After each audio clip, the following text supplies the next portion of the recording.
Halo Rani, apa kabar? Alhamdulillah, baik Nadine.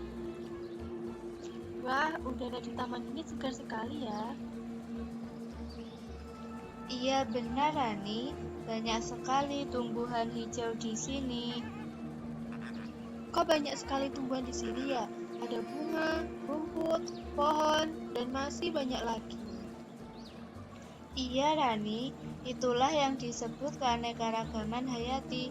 Jadi, banyak sekali jenis makhluk hidup yang berbeda-beda di dunia ini, termasuk di taman ini. Keanekaragaman hayati, maksudnya apa?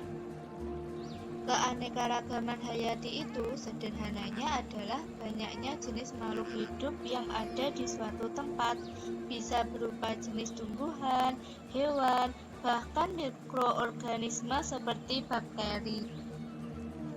Oh, jadi itu sebabnya di taman ini ada banyak sekali jenis bunga, pohon, dan kupu-kupu. Betul sekali, coba kamu perhatikan, ada bunga mawar, melati, dan tulip, ada pohon mangga, jambu, dan juga rambutan. Dan lihat, ada kupu-kupu dengan berbagai warna yang terbang ke sana kemari. Kenapa ya bisa ada banyak sekali jenis makhluk hidup di dunia ini? Itu karena adanya proses evolusi yang berlangsung selama jutaan tahun. Setiap makhluk hidup beradaptasi dengan lingkungannya masing-masing, sehingga muncul berbagai jenis yang berbeda-beda. Lalu, apa pentingnya keanekaragaman hayati bagi kita? Keanekaragaman hayati sangat penting bagi kehidupan kita.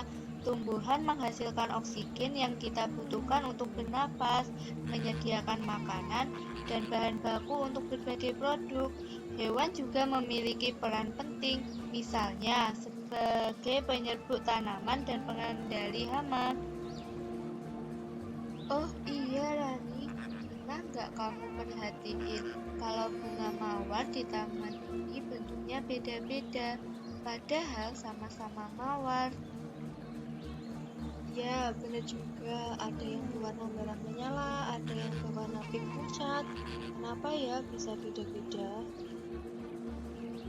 Itu karena yang namanya keanekaragaman hayati itu nggak cuma tentang jenis makhluk hidup yang berbeda, tapi juga tentang perbedaan sifat pada individu dalam satu jenis. Nah, perbedaan sifat pada individu dalam satu spesies itu disebut keanekaragaman tingkat gen. Oh, jadi gitu. Terus kalau keanekaragaman tingkat spesies itu apa? Kalau keanekaragaman tingkat spesies itu lebih mudah dimengerti. Ini berarti perbedaan jenis makhluk hidup dalam satu ekosistem. Misalnya, di taman kita ini aja ada banyak jenis tumbuhan seperti bunga mawar, bunga melati, pohon mangga, dan rumput. Terus kalau keanekaragaman tingkat ekosistem itu apa? Nah, kalau keanekaragaman tingkat ekosistem itu lebih luas lagi. Ini mencakup perbedaan ekosistem dalam skala yang lebih besar. Misalnya, ekosistem hutan hujan tropis berbeda dengan ekosistem padang rumput.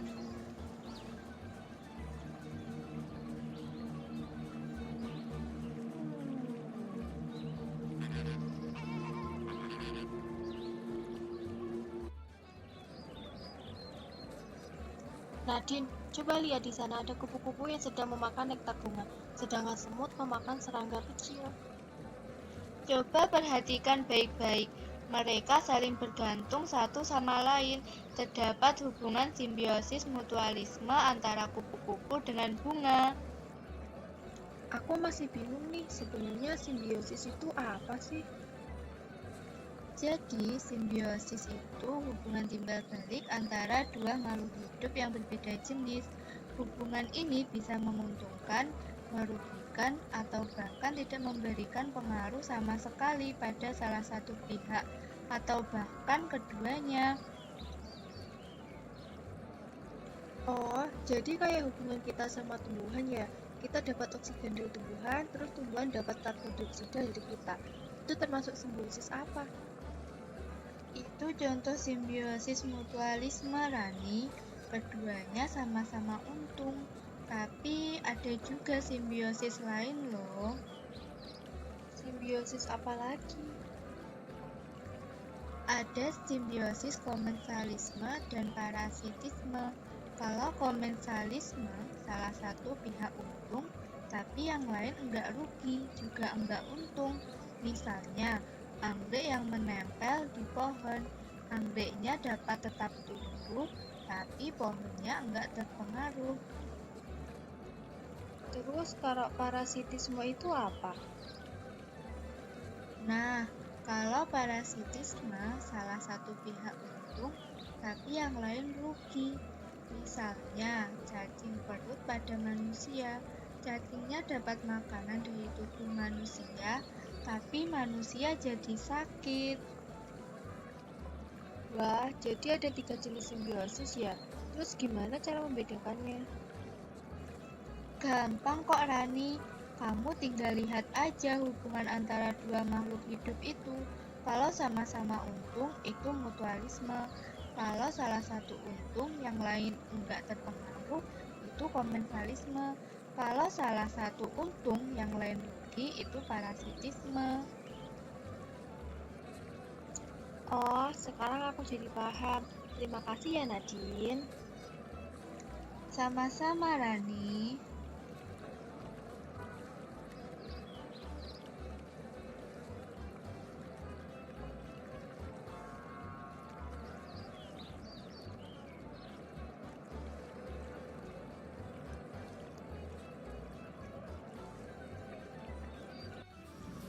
Sayang sekali ya, taman ini jadi kotor gara-gara sampah. Padahal sampah bisa membahayakan makhluk hidup yang ada di sini. Rani, itu adalah salah satu contoh hal yang bisa mengancam keanekaragaman hayati. Terus, apalagi sih yang bisa mengancam keanekaragaman hayati? Selain sampah, ada juga perusak habitat, seperti penggunaan pestisida yang berlebihan dan perubahan iklim. Menarik juga ya. Tapi aku sering dengar kalau keanekaragaman hayati itu terancam punah. Kenapa bisa gitu? Sayangnya, banyak sekali ancaman yang mengancam keanekaragaman hayati. Salah satunya adalah kerusakan habitat, misalnya penebangan hutan, produksi lahan, dan pencemaran lingkungan. Selain itu, perburuan hewan liar juga menjadi ancaman serius. Banyak hewan yang diburu untuk diambil kulit, daging, atau dijadikan hewan peliharaan. Wah, kasihan ya hewan-hewan itu. Terus, gimana caranya kita melindungi keanekaragaman hayati? Ada banyak cara, Rani.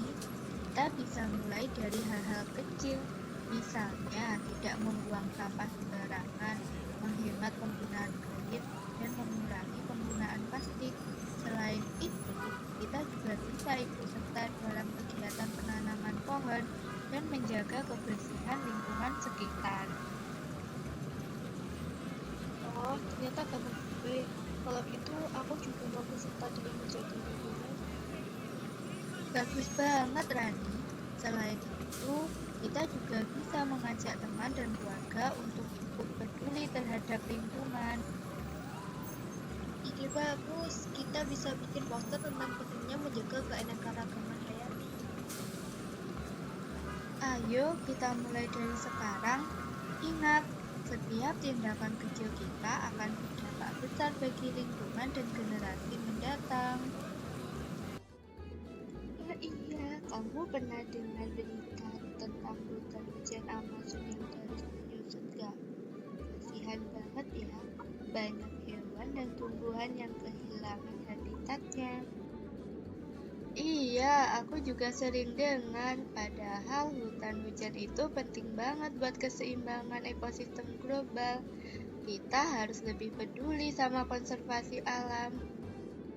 Setuju banget, tapi gimana ya caranya kita sebagai individu bisa berkontribusi untuk konservasi? Banyak kok cara yang kita bisa lakukan.